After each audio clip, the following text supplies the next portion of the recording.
All right. What's going on, people? What's happening? Welcome to the Bread and Hova Show. It's your boy Bread right here on the mic today. Hova is in the Matrix. He may join us later on tonight, so I'll be holding it down. But I'm so happy that everybody is here joining us. This is Bread and Hova Show, based in Atlanta, Georgia. And we talk about sports primarily here in Georgia, the state of Georgia, around Atlanta area. But wherever you are from, feel free to join the show and let us know where you're from, what you like, and speak on it. We'd be glad to hear from you. Unless you're from New Orleans, I don't know. Maybe you can, I guess. We don't like Saints around here, but that's okay. We'll make room for our friends in New Orleans. We got a nice dark basement for you. Have all the rooms that you want. All right. Cool beans. We got an action-packed show for everybody here tonight.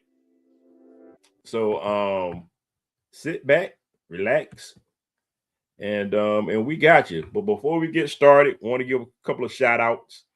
Want to shout out Dirty Bird Nation. Everybody's in a frenzy. There's always busy there. We want to give a shout out to NFC South fans. Yeah, a little slow this time of year, but cool group over at Facebook. Falcons 1st and 10. Dirty Bird Nation, I said. The gang is here. The Enhanced Sports Show. Lou's going to join us later on tonight. Join his show on Saturdays from 4 to 6. It's a good listen. You have a good time there, just like you have a good time here. Also, shout out to the Morris Brown College Sticking Sensation Drumline. Whenever you get a chance to check those guys out, it's a treat. Usually come out around October-ish, homecoming. But anytime you get a chance to check out Morris Brown's homecoming, that's a treat, along with maybe the alumni band if they get that back together, and also the bubbling brown sugar. Also, shout out to the Atlanta old school drummers. If ever you can catch Atlanta old school drummers around the Atlanta area, it's that old school drumming stuff that you were used to. When I say old school, I'm talking about pre-drumline. I'm not talking about the movie Drumline. It's where the movie Drumline, the impetus for the movie Drumline comes from the Atlanta old school drummers and a lot of things that went down back in the 70s and 80s in terms of a lot of HBCU-centric drumming, specifically in the Atlanta area with Morris Brown, Clark University, Morehouse, those guys in AUC. So whenever you get a chance to check them out, I'll let you guys know where they are. We have an action-packed show for you guys tonight. A lot going on in the sports world, believe it or not. We're talking boxing. We're talking Falcons. We're talking Atlanta Dream. We got big action with the Atlanta Dream going on. Got a big boxing matchup this past weekend. We definitely going to talk Braves. Oh, my goodness. Yeah. Not for what some people think of what we usually talk about the Braves about, but we're gonna touch upon that today. And we're gonna talk about the Masters a little bit, just a little bit, just a little bit. We got the Masters going on in Augusta, Georgia, here down the road from Atlanta. So we're gonna talk about that a little bit. We're gonna wrap up this March Madness business.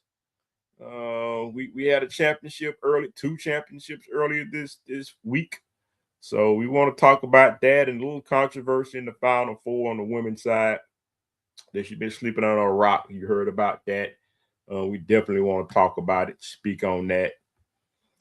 We have some Hawks news. A lot of Hawks news. They're not doing too well tonight but up there in Cleveland. But we're going to see those boys from Cleveland again in Atlanta on Friday. So the Hawks are in some must-win situations. To where definitely they're going to be in the postseason, but it's about where. We definitely have a chance to be in the playoffs, earn a playoff spot, and not a play-in spot. So we're going to talk a little bit about the Hawks and other teams about where they are in the playoff push. Little Falcons talk, and that's going to be the show. And so we got a lot going on. So glad you can join us, but let me get into it. And we're going to start around the room. And so usually around the room, we talk about a little some of everything. But this time a lot of community talk about I'm just gonna put it out there. Alpha Kappa Alpha is a sorority. I think was founded. I don't know when they were founded, but I believe they were founded at Howard University up in Washington D.C. And so the AKAs had an event, and part of the event was to have an act and to have an act perform for them. And this act happened to be Trick Daddy. so, so if you guys have heard of Trick Daddy down, he's a Florida native. I don't know. Look, I'm not going into all the songs. You look him up, Google him. All right. But those that know, if you know, you know. And so Trick Daddy is one of those guys, if you went to the hood rich type of hip hop 2000s, 90s, you already know what he got cooking. I like Trick Daddy. I've been listening to Trick Daddy for quite some time. And so, long story short, AKA's got Trick Daddy to perform for them. But if you know who Trick Daddy is, I mean, think of like Two Live Crew in a sense. Two Live Crew meets Poison Clan or something. I don't know if you know Poison Clan. I don't even know if you know Poison Clan, but look, explicit lyrics, the hood, everybody knows what it is. It's not pop by no means. and so he talks about some of everything in his lyrics, okay, imaginable and not imaginable. And so everybody knows, popular guy. So AKA's got him to do a show and to sign a contract under the condition that he perform a censored show. Now, look, Trick Dad is like over 50 years old. Okay, he grown ass man. So there's okay, by this time in your life, you should kind of know, and he's been around. And this is kind of the professionalism that separates, the guys that move up a level and the guys that really do not, and they kind of stay stuck, or they reach a ceiling. I'll put it that way. They elevate and they reach a ceiling, but the level of professionalism, when you keep moving up, you get more gigs because of the professionalism. And so the understanding for the AKAs was for Trick Daddy to do a show that was censored. Hey, just do it, make it family friendly. Okay, so we don't need the X-rated or the original version. I'll put it that way. His original version is X-rated. So it's like we don't want the original version. We all know what it is. But if you please would just do not do that. Do the family version and we good. I thought that was one of the instructions from the top person from the regional or whatever from AKAs. So Trick Daddy proceeds to perform, and it is not the censored version that they or the family friendly version that they agreed to. Well, the AKAs pulled the plug on it. He stood up on the mic like, what happened? We pulled the plug because you broke the agreement. We did not tell you that he's up there just saying all kinds of X-rated stuff on stage, and everybody like, no, we're not gonna have that. So there's a big brouhaha about Trick Daddy. He's going online, he's upset. He said he want his money, this, that, and the other. And it's like, look, like you know who I am, you know what you're gonna get when you have me. I mean, yeah, but that's why they told you to temper your performance, to give us the family version. Look, you see it all the time. Rap people all the time are giving performances on the Grammys, different network television shows in prime time, People's Choice, and whatever. they have a family friendly version. That's why they call them. They are professional. They say, look, this is not my concert. This is something I got to put out here and put my name out here and try to elevate. Say, hey, I can make a family friendly version, and the people that know what it is know what it is, and so everybody happy. And so that did not happen. So I thought that I'm not going into any more details, but just to let you guys know what's happening in these streets and what's hot at Trick Daddy versus the AKAs, and it's a big blowout. I think it made TMZ too. So it's a mess. But I would just end it by saying this. I at first I was on Trick Daddy's side. I was like, well, if you get Trick Daddy, what do you expect? It's kind of like if you get 2 Live Crew, what do you expect? But ain't so much family friendly you can make that stuff. But there was an agreement, and he could have just simply said, "Nah, I can't do that. I got to be me. I got to keep it 100. So I got to be Trick." So, but he did not. He went ahead, made the agreement, wanted the money, and didn't say he couldn't do it. And so they assumed that he was in agreement. And so, just for future reference, be 100. If you can't do it, you can't do it. Because if not, think you're going to get your mic cut and you're not going to get paid. Ting. Moving on. Let's talk sports, y'all. Look, the Falcons, Caleb McGarry, the Falcons right tackle, retired today. I don't think it was a surprise by the Falcons organization. Caleb McGarry was drafted by the Falcons in 2019. I think we moved back in order to get him. And so he's been around, and he was a pretty strong run blocker. Those that are familiar with the offensive line and the characteristics of our guys here in Atlanta. So Caleb McGarry's retired. He's moving on. We wish him well. Going to miss him. And we're going to have Juwan Taylor coming in from the Kansas City Chiefs to replace him. Now, the only thing about this guy is he was pretty good. I think he's out of Florida. But every time he was matched up against an elite pass rusher, he got happy feet. And so I think he's like top 5, top 3 in terms of offsides or false start penalties. So that's not good. And I think he played half the season last year, and he went out with an elbow injury. So he only played half the games. And so hopefully he comes in here healthy, ready to go. And, I think that, our offensive line coach and everybody that's in place will do pretty well in terms of getting him up to speed and bringing people in. I think it's only $5 million for, I forget how many years, but $5 million per. So we'll see how that goes. We begin giving everybody else a quick little $1 million and $1 million pop and move them on. So we'll see how that goes. Big news in Atlanta. Atlanta Dream has acquired Angel Reese from the Chicago Sky, WNBA. Big news in Atlanta. Big news for us. But I will say this. We are happy to have. Let me get the applause going. Yeah, get that going. Yeah. That's it. Welcome. So we are happy to have Angel Reese.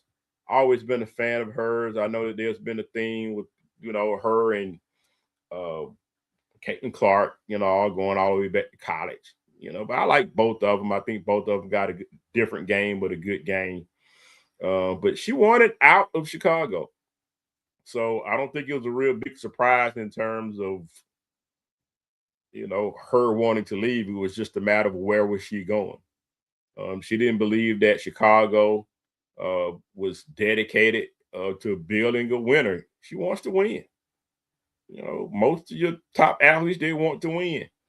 So I think Angel Reese will bring a lot to the Atlanta Dream, especially in terms of rebounding. I just think the Atlanta Dream was a bit soft in the paint, especially when they got in the playoffs and we ended up playing Indiana, and Boston was giving it to us.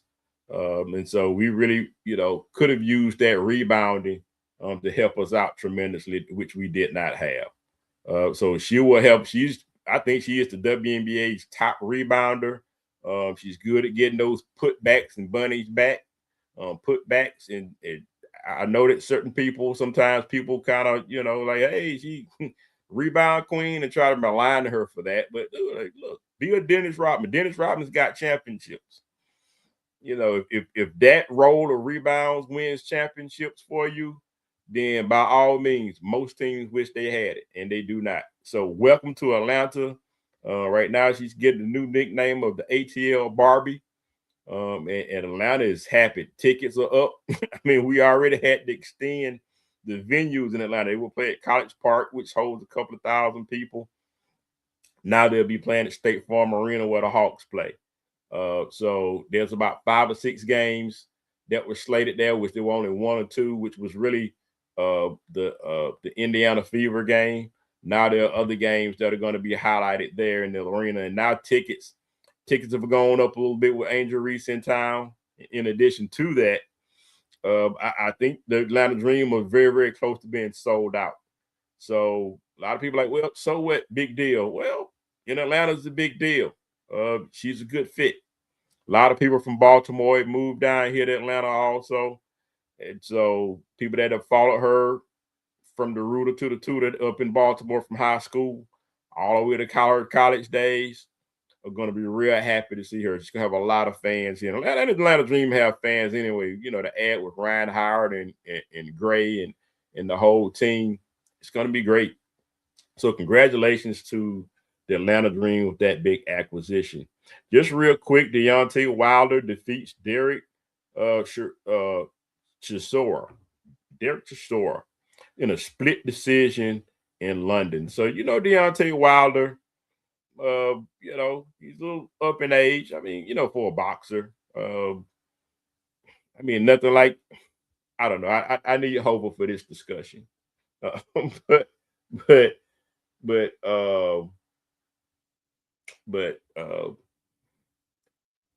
I will say this. Deontay Wilder was known for his knockout punches. He hit Chisora with some big shots, I would say. But look, it's I don't think it had the sting that it had 5 or 6 years ago. And for me, I really don't think that he has the most technique out of heavyweight boxers. I mean, a lot of heavyweight boxers are sluggers anyway. But I think that when we talk about Tyson Fury, he's a very skilled boxer. I mean, out of shape. I mean, looks out of shape, but he's a very skilled boxer. Got skilled hands. He knows what he's doing in the ring. Knows how to find angles and those types of things. Very good jab. I just don't think that Deontay Wilder never really established this jab. Never really established footwork. His stamina got a little bit better, but whenever he gets in trouble, his defense is horrible. This guy, Chisora, he's been around. He's a UK guy, UK fighter, and everybody loves him. He was at home. It's been around. I think he's like 36-14 and was his record, something like that. Tough fighter, tough guy, savvy. But he's older. Bad footwork. Telegraphed his punch. You can see his punches. Deontay still couldn't get out of the way. So, but Deontay knocked this guy out of the ring like 2-3 times. He got back up. So it was a split decision. It was a close fight. But I don't think Deontay is ready to be a real contender. I think Anthony Joshua was at ringside. Even though Anthony Joshua is not as sharp as he has been in the past, but there was a time when I think Deontay Wilder would beat Anthony Joshua a few years back, especially when Fury was going on, but he was kind of running and ducking and dodging from him. Today, I don't believe Deontay Wilder can beat Anthony Joshua. I'm hearing rumors that fight It may be in the works. There's some discussion there, but I don't think that Deontay can get him. But good luck to him. I think he's a different person now than he was in the past. Uh, he may be born again Christian. That kind of a thing is why my angle is where I'm going. He sounds very mature.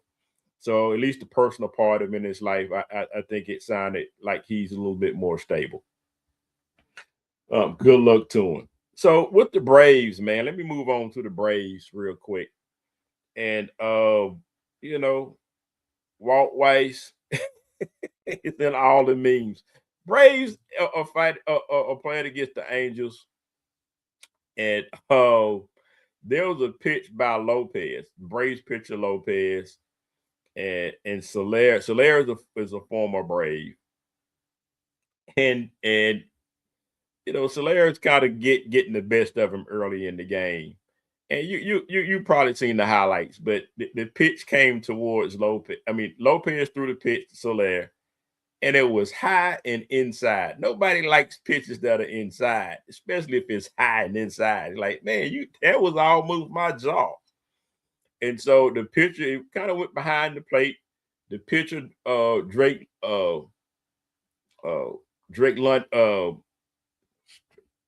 Baldwin, got it, threw it to the second base. Obviously some stuff happened. And while all that was going on, Soler was still staring at the pitcher like, and he had something to say. Lopez like, what you gonna do about it? Grow up, whatever he said something to him. And, both of them are Latin guys, Afro Latinos, and so so they're like bumping through the bat, charged the mound, and it was kind of a slow jog, but he got there quicker than I thought. And so Drake Baldwin, the catcher, is back there like, man, ain't you supposed to get between this man and the pitcher before he get there? He's sitting up there just watching the whole thing materialize. If he wasn't raking for the Braves, I would have suspended it. But at any rate, he made his way to the mound and they got to swinging. And but it was kind of, everybody was swinging, but nobody really connected, because Lopez was kind of backing up he was on skates, backing up, swinging. And Soler was trying to catch him swinging. And in the midst of that, before he could get to him, Atlanta Braves new manager Walt Weiss comes in there, head first, man, with a form tackle like a linebacker, man. He caught Soler. Soler's a big dude. And so he caught him, and it just kind of stood him up like, hey, just tried to calm him down. I think that, everything kind of calmed itself down. And because he was a former Brave, and he and Walt Weiss got it, Soler and Walt Weiss, that's what made it weird, because he plays the Angels, but he was a Brave, and he won the World Series with the Braves in 2021. He made a lot of key plays during that playoff run. And so there's a relationship there, and they're pretty good friends. And so, hey, man, hey, dog, come on, don't do it. Hey, don't do it, man, don't do it. Calm down. So they got cooler heads prevail. Fast forward, man. I mean, all kinds of memes about a manager coming in there head first. And because everybody said, look, Snicker, he'd have still been in the dugout right now talking about what's going on. So, fast forward, unfortunately, both players got suspensions handed down from the league today of 7 games for each of those players. But both of them appealed. So they both, Soler played today. I think that everybody asked, well, why did the pitcher Lopez get handed a suspension if all he was doing was backing up, swinging, and he didn't connect? Well, if you look closely, the pitcher still had the baseball in his hand and was swinging with the baseball in his hand. And I think he probably connected with Soler's helmet, and that's how his helmet came off, was he connected with the ball. And you cannot use, if you you're in a fight, they don't want you fighting anyway. But if you are in a fight, it's best to just take your equipment off, throw down the bat, throw down the glove and the ball, and just go for what you know. And so but that did not happen. I mean, so having a ball in your hand and trying to hit somebody, that's just like having a bat in your hand. And so you can't have any piece of equipment or part of your uniform in your hand, cleats or nothing like that, used as a weapon to weaponize that. You make it something else other than just fight. So that's what that was all about. So look, man, you rarely see Braves in a fight. So hey, it is what it is. Let me do this. I want to have some where's my I did not put that. That's why that's not going on, because I don't have that in. I want to bring big. I need to bring Lou in. Let me see. Hold on. Let me see. Let me bring him to the stage. I'm here. Lou, how you doing, brother? All right, Cedric. Thanks. And thanks for coming to the show on Saturday. Yeah, man. Yeah, anytime, man. I enjoy it myself, man. Like I said, every time I can get in there, man, I like to get in the mix and have discussions with you guys, man. It was fun. A lot of fun. So is everything all ready for the Masters tomorrow?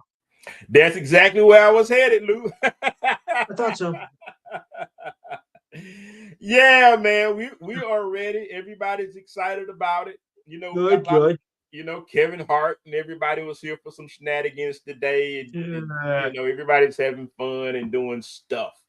Pimento cheese sandwiches and all of that kind of thing. So everybody's having a real good time. The weather's been perfect, Lou.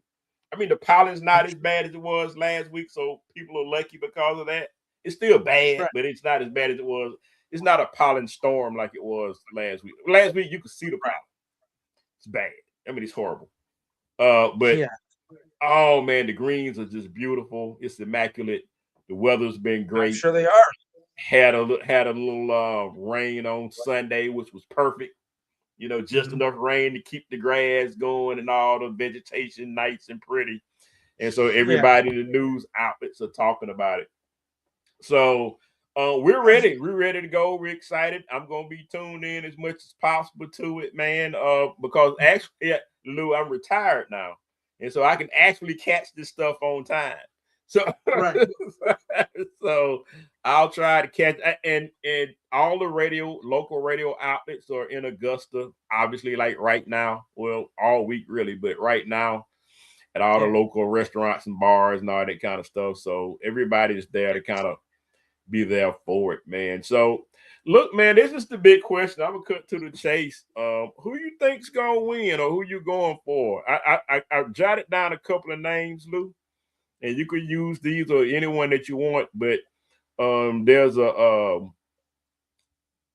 Colin Morikawa, if he's healthy. There's obviously Rory McIlroy. 2025 won last year. You have yes, sir. Tough to repeat. There's Bryson DeChambeau, your live guy. You also have John Rahm.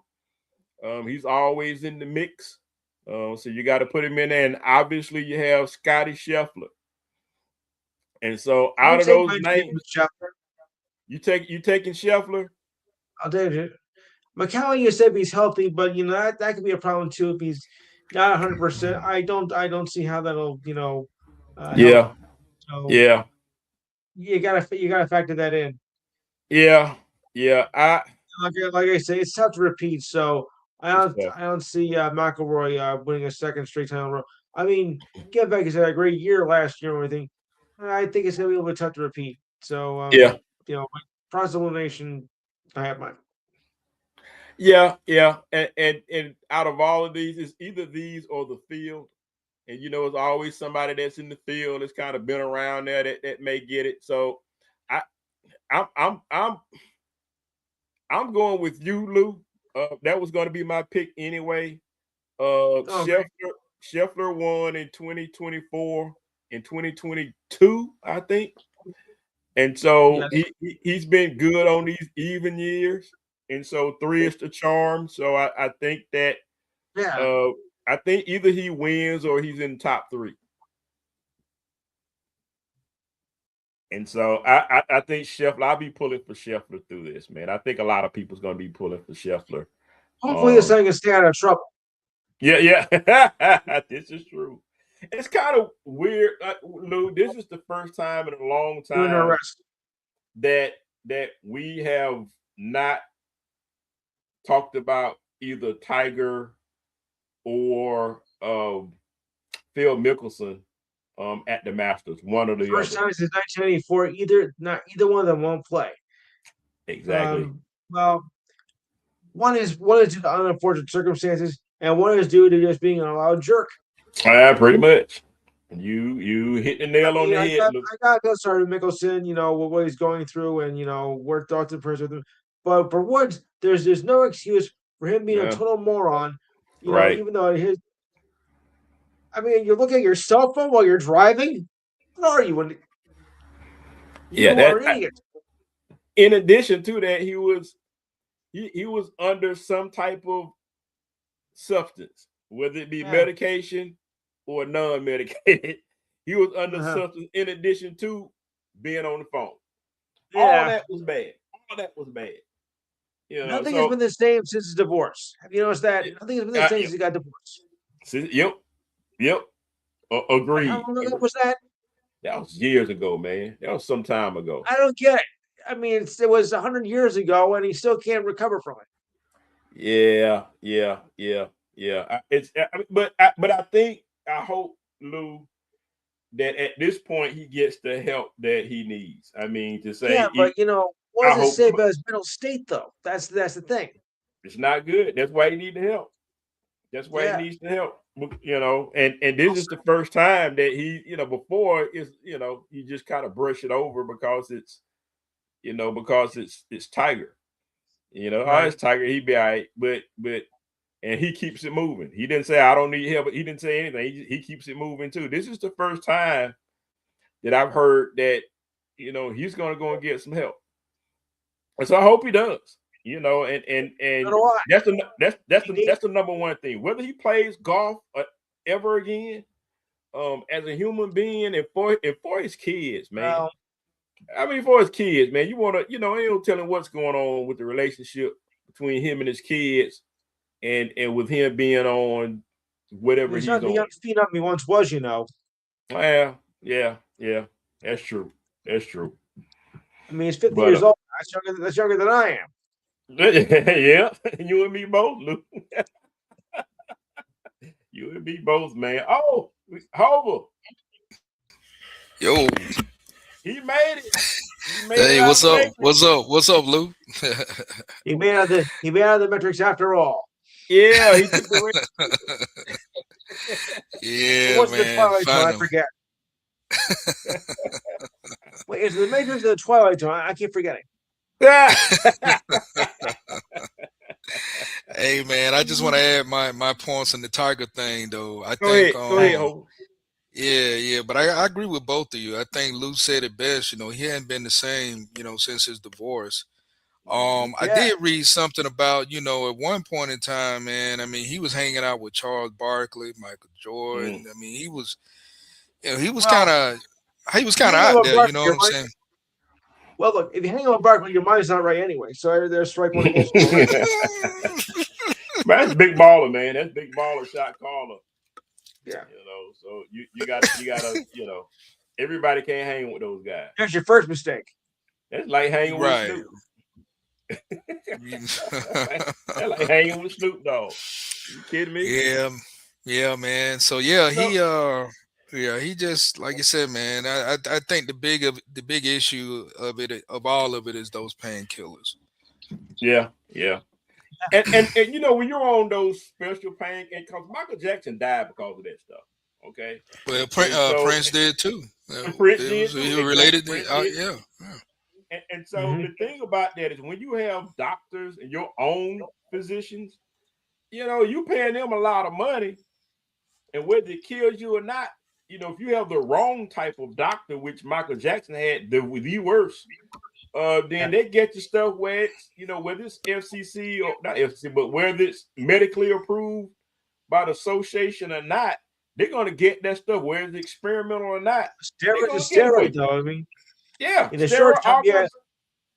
In the short term, maybe you won't hurt you, but in the long run, it can do very serious damage. It can even kill you. Exactly. That's the problem. That's the problem. That's the problem. So he look, man, can't nobody do it for you, Tiger. You got to do it yourself. Yeah. But look, man, let me jump into this real quick before I jump into this March Madness review and wrap that up. You Hova, you got a pick for the Masters? Me and Lou going with Scotty Scheffler. Yeah, actually I like him. I actually like him. Okay. But but I don't really have. I don't really have one, to be honest. But I do like him though. Yeah. I mean, he's tough. He doesn't win by accident. I'll put it that way. All right, look, guys, let's wrap up, man. March Madness, man, Final Four women review South Carolina and UConn. Let's talk about that, guys. Real quick, UCLA defeated Texas, and South Carolina defeated Utah, and both of those guys played in the championship. I'm going to talk about the championship a little bit later. It was a clean whatever. There wasn't a real biggie. It was just UCLA's time. But let me back up to the Final Four with South Carolina and UConn and how they pretty much dismantled UConn. They knew exactly who UConn was, and they took it to them, won by double digits, and gave UConn their first loss of the season. And if you're going to lose, you do not want to lose the game. It's different losing the championship game than losing the game right before the championship. You don't even get a chance to play for the championship. And so that hurts in itself. But what happened after the game between Geno and Don Staley was ugly. It was ugly for the game of women's college basketball. It was ugly. Nobody saw it coming. I was watching the whole thing as it materialized. And I'm sitting up there watching, game over, like, ooh, it's a good game by Carolina. I didn't think they were going to win. I didn't pick them to win in my brackets, but I'm a fan. And so, but they won. I was like, ooh, that was a good game. Next thing you know, the handshake, and there were words. And what just happened? What's going on here? And so I'm seeing the back and forth between, Coach Staley and Coach Auriemma. And now you got assistant coaches getting between them, and everybody's kind of shielding back. And, I'm seeing coaches, in Auriemma's face telling him to keep it moving. And it's like, wait a minute, this is unusual. And then now Don's fired up. And so Don Staley's fired up, and you heard the audio later on saying that he says, I would kick Geno's ass. I would kick his ass. He did. Who does he think I am? He didn't really kick his ass. I mean, she's upset. And so he ends up walking off the court, and the game ends, and he's still walking. He walks past, he forgets about his team. He don't shake nobody. He's done. He is just done. His team out there, his coaches, his staff is out there, the fans are out there, probably his family. He's like, F it. He went to the locker room. And Dawn stayed out there. She tried to calm down as much as she could. She stayed. She shook everybody's hand. Shook coach's hand. The assistant coaches stayed out there and tried to talk to her, say, look, we sorry, apologize. Good game, coach. Blah, blah, blah. And she shook the hands of the players, and they were hurt. And you went on. And I noticed that Geno was on. He was on level 10 at halftime when Holly Rowe did the interview. He's like, well, they're not calling anything. He's mad with refs. The refs aren't calling anything. My players' jerseys torn, and you got a coach that's calling them some dirty names. I mean, you wouldn't believe the names that she's calling them, and they're listening to her. On this show. Right. And so I'm just like, all up. What's going on here? And then Geno doubled up on that after the game. Instead of saying, well, good game, I lost my head, blah, blah, blah, good game, congratulations, we didn't have it tonight, they were a better team. He doubled up when you could see that, for instance, his own player tore her own jersey. She was frustrated. She tore her own jersey. And the reporter said, well, she tore her own jersey. So he's like, no, he doubled down on it. And then the player even said, yeah, I was frustrated. It's the wrong thing, blah, blah, blah. She didn't know what to say. I mean, she was in a bad position because her coach is blatantly lying. And she's like, damn, I'm telling the truth. He lying, but he my coach. Oh, God. So the whole thing was a mess. I'm gonna put you guys on the floor in terms of how you feel about it, because he sent it took him a whole day to send an apology to Dawn Staley. And it was something that somebody exactly, Lou. And it took him a whole day. And what happened, it looked like somebody wrote it on AI. A whole day. He went a whole day, and he didn't even mention her name in the letter. And so I'm gonna go ahead. I'm gonna let you get Lou. Go ahead. What you think about this, Lou and Hobart? What y'all got on this? I'm gonna stand back. And why would you wait a whole day in the first place? Just get it over with. You got to wait a whole day to apologize. I don't think it was. I don't think it was sincere. If you guys read the apology, it was not sincere. No, at all. It was a whole day. It was not sincere. It was so bad. Let me put it, because I think immediately, I think that Andrea Carter and Chanel Gumake were perfect. They were perfect. Right after the game, they said, Geno, this is not a good look. That's not what you want to do. You need to apologize. Today. Yeah. And they were right. Everything they said was great. We don't want to take away from the kids. It was perfect. So it took him a whole day to apologize, and it was something that was written by AI. You can tell. And then he again, it wasn't even sincere. It was just words. Just words. And so he said, I think Monday after the championship or whatever, he reached out, called Dawn, and he apologized to her again, and he seemed to be a little bit more sober in his apology. But I think that came. It was so bad. I think it was. At that point, I think all of his former players, like Rebecca Lobo, Tarasi, all his big time players, call him, talk to him, and all of them were saying, like, look, Coach Auriemma's my guy. He's my coach, forever love him, but he's wrong. He needs to apologize, and that wasn't it. Took too long to do it. It's looking bad, Coach. What did he actually do? I kind of forgot. Well, what happened was he was upset. I don't know. He was in his feelings for a while, and he lied about a lot of things. He thought that he wasn't getting the calls from the officials, and he thought that Dawn was, and he thought that Dawn was working the officials. And number 3, you said that he didn't get some kind of handshake he was expecting to get from Dawn. They shook hands.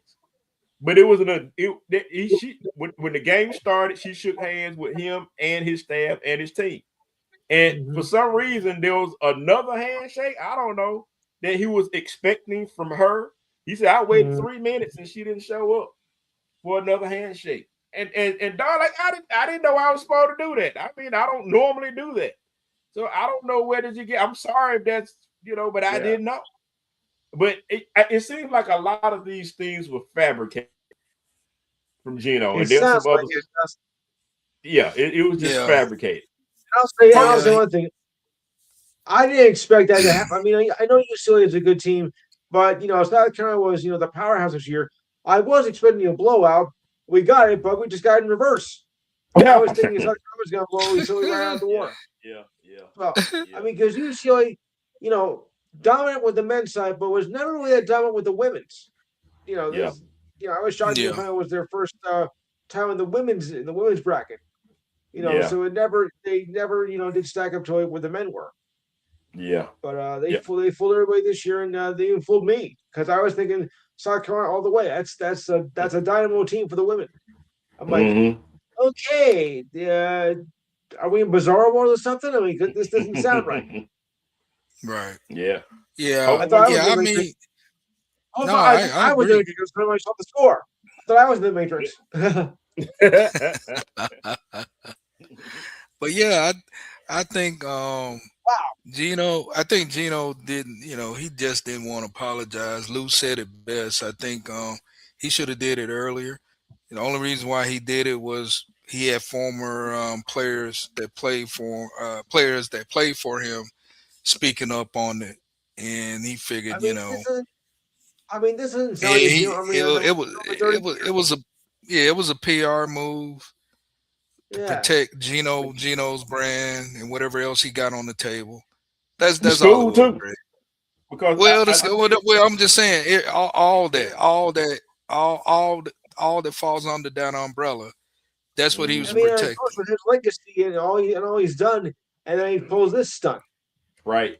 Yeah. But you So but you yeah, go ahead, that's guys. all Go it ahead. was. Yeah, Yeah, I because mean, Yeah. yeah. as you recall, there was a thing between Geno and Pat Summit too back in the day, Mm, if you guys remember. mm, And Pat mm, Summit was upset with Geno. I think there was, some unscrupulous Mhm. things in quotes that Geno was responsible for in reference to recruiting. Okay. And he's been skating that blurry line of recruitment for many, many years. It's just a Thursday now. But mm-hmm, back in the day, Yeah. he was scripting that gray line in terms of, what was ethical and not ethical in terms of doing it the right way. And mm-hmm, I think the last thing was, I think what broke the camel's back was Maya Moore. I think Maya Moore is from Georgia. And so I think Pat Summit had recruited Maya Moore and thought she had her. Geno stuck in it. Something happened with some kind of recruitment trip, and he took her to ESPN studios. Some kind of weird stuff happened, and all of a sudden, what she thought was a commit, she flipped, which it wasn't common back then. Once you got them, you had them back then. But back then, flipping was, I don't want to say it was unheard of, but with major players, it didn't happen too often, especially the Pat Sun. She flipped Tennessee and went Connecticut. The rest was history. And so Pat was like, look, she told AD, look, don't put Connecticut. As long as I'm alive, don't put Connecticut on the schedule anymore. Because there used to be a regular game between Tennessee and Connecticut. Big time. Yeah. And she's like, nah, no, I don't want to play it. He is scumbag. She called him every name in the book. And so Wow. that's how that went down. That's what I remember about Geno and Pat, because Pat Summit is one of the most, just like Geno, but she's one of the most respected coaches in the Yes, and game, well liked. well liked in the game. And so, and speaking of Tennessee, they can't even feel. I think they lost all their players. All of them transferred. They don't have they don't have a team now. Can you believe that? I mean, they don't have players. They had a disappointing season. I think coach left. Yeah, they Something did. crazy happened, and they don't. And you think about all the big players that have come to Shamika Holtzclaw, Shamika Catchings, Candace Parker, all the great players that Andrea Carter, all the great players that came through Tennessee. Now they ain't got nobody. Yeah, what do we call Crazy. this, boys and girls? Oh man, man, they call it 2026. Yep. No. What do we call it? What do we call it? What do we call it, Luke? Screw the What do you call it? pooch. Screw the Screw the pooch. pooch. They screwed the pooch. They screwed the pooch. That's They right. really did. They really did. It really did. So look, that's all I got for that, guys. I'm not going. I'm gonna get off my soapbox with that. But you know, UCLA. I had UCLA playing UConn in my brackets. I did have UCLA going, but I didn't have them winning. But obviously, they have a machine, man. Congratulations to them. Lauren Betts, man, was the cheat code. Lauren Betts, she got the most outstanding player, man, 6'7". Yeah. It was South Carolina had no answer. Nobody. I don't think UConn would have had an answer for her. Nobody had an answer for her. No, I mean she was. I'm a stud. I mean she was Yeah. a stud. She was damn near unstoppable. Yeah. Yeah, no one had an answer for her in the tournament. I mean, But it's you're crazy. happy having dinner, on Sunday. We had the game on. I mean, Easter Sunday, everything, all that. But we had the game on because the championship game. I thought, come on, South Korea's gonna blow them out of the water. When I found out, when my nephew told me, like, "Are you sure about this? This is not whispering." Like, oh my goodness, the hell freeze over or something? Like that. I would expect it to be if it was the other way around. Yeah, that would I expect. But I didn't expect it from UCLA. No offense, but South Carolina's been a dynamo, and UCLA, well, they're up and coming. I thought it was going to be much. I wasn't expecting a close game.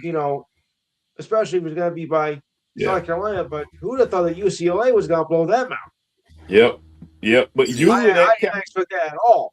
Yeah, usually that caliber of player would be at UConn or she'd be at South Carolina, because South Carolina's been without a big man or big woman, for whenever they have one, they win. Right. But they usually that kind of a person would be playing for South Carolina, and it worked the time. But look, man, I think outside of that, they had a pretty good team, man. I got to give it to UCLA. They were well coached. And the Big Ten is hot this year. Big Ten, and it's funny to say that because I'm thinking Pac-12. Oh, Pac-12 got championship. I'm feeling Pac-12. It's Big Ten. Hold on, wait, it's Big Ten with Pac-12 roots. There you go. That's I'm still feeling Pac-12. I don't even feel the Big Ten part of it. But it is what it is. So Big Ten got chips among chips. And speaking of Big Ten, man, congratulations to Michigan. Michigan wins championship on the men's side. They defeated a very tough UConn team. UConn made them earn it. UConn made them earn it. And Michigan. Oh, it's very lackluster though. I mean, the shooting was erratic. It was. It was tough. I think they had. I think Michigan had an injured player. That was playing. I forget the guy's name. The forward. I forget his name. I see his face. Yeah. And he played hurt, and I think that's why the offense didn't move as fluid as it normally does. But those guys were scrappy. They got to the line, they hit their free throws, they played defense, a lot of block shots. Scrappy bunch. Rebounding was good, and it took all of that to beat UConn. If not, UConn was going to win that game. And so it took their very best effort to get past UConn. But I'll tell you this.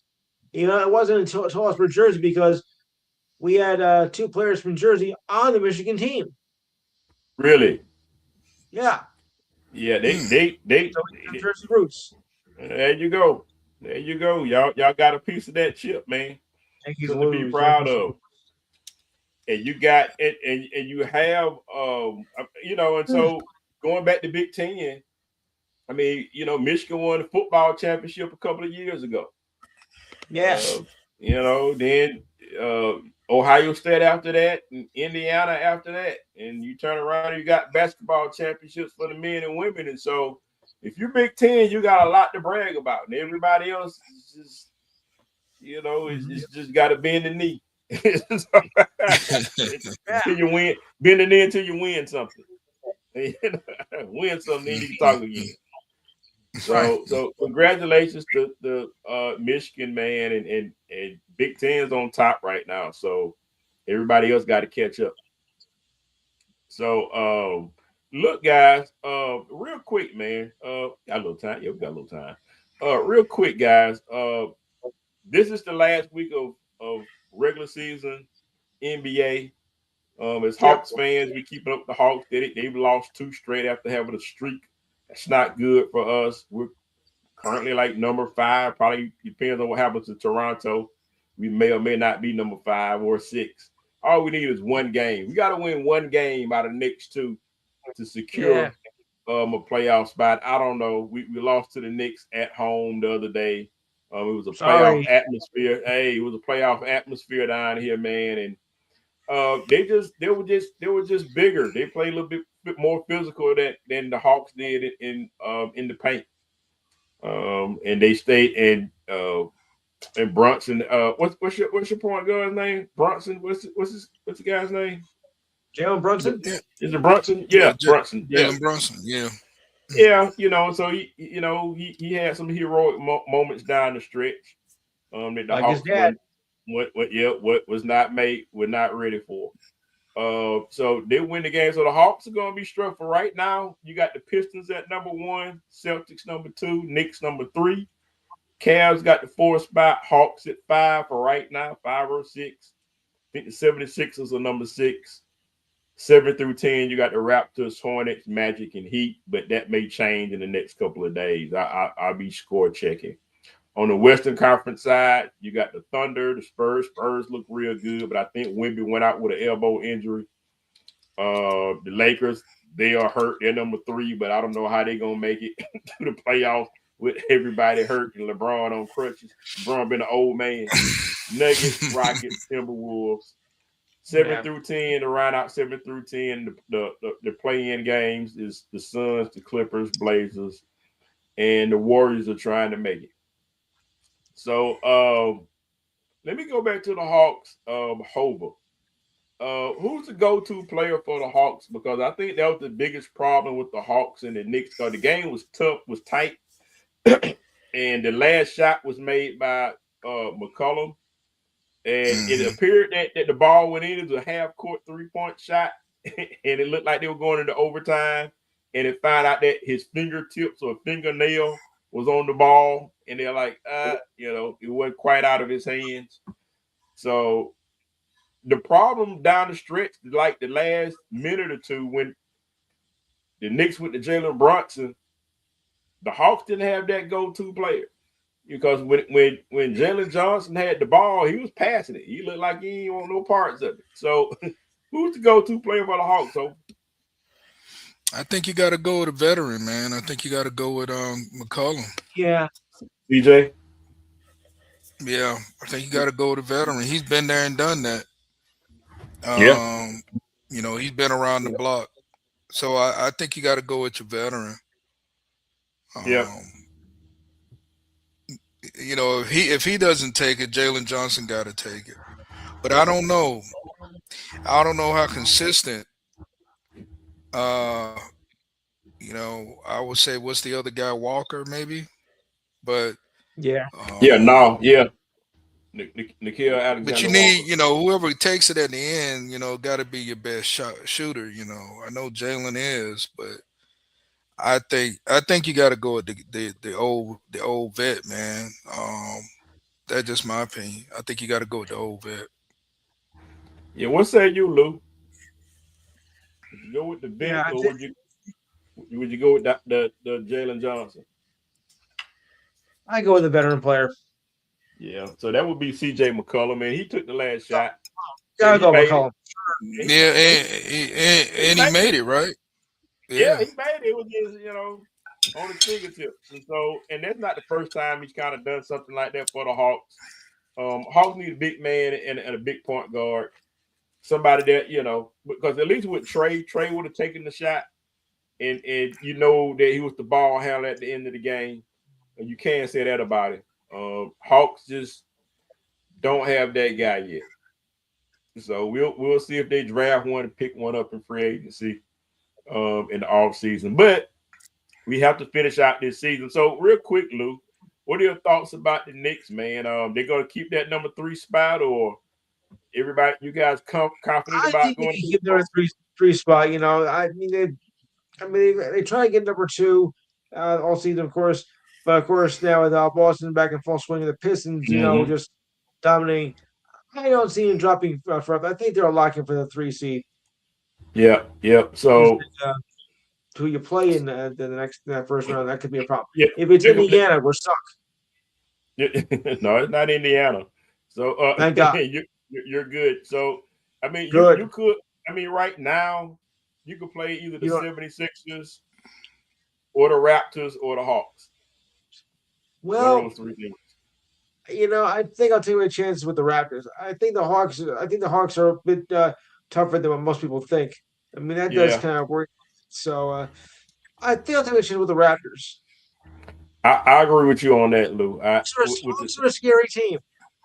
Yeah, they've been like close. They lost a close one tonight, but it's just they're just a weird team, man. I wouldn't want to play the Celtics. That's for sure. Yeah, Celtics getting Jason Tatum back, That's and the problem. And with him coming back, getting healthy at the right time, Jaylen Brown been carrying the team on his shoulders all season, and all the role players doing what they're supposed to do. Celtics can get back to the championship this year. I don't know about if they got enough in the paint to handle the Pistons. But I mean, they can get, it's anybody's ball game. I think it's kind of open in the East. It's kind of open. If whatever team is hot and can put it together and can stay healthy in the East, that's who's gonna make it. I think anybody from 1 through 4 can probably get that. I think 1 through 4 can probably. That's how open it is. And just in closing, guys, and we're gonna end the show. And just real quick with the Falcons, hoping we're gonna talk about it some more later on next week. James Pierce Jr. Didn't show up for voluntary camp. Oh yeah. Yeah. So that situation is starting every year. Yeah, it's starting to become very interesting because of the legalities and a lot of the charges that were you thought that was against him. Some of those have been dropped. There's some questions about, Kill Jackson and certain things there, and how you. It's a whole lot of weird things, and so the Falcons are like, well, we're gonna sit back and see what happened. And I think that I will put it this way, guys. I hope that the Falcons have learned in how to deal with these kinds of situations based on what happened with Michael Vick. Because if you react too soon and say, well, we're just going to throw away James Jr., then this guy can clean it up. And if you don't want him, somebody else in the NFL will. And he's still a very talented player. He needs some help, but he's still a very talented player. Everybody deserves a second chance, and I'm not excusing what he did with that. I'm not saying that. He gonna have to serve time with the legal system and whatever the league decide to give him.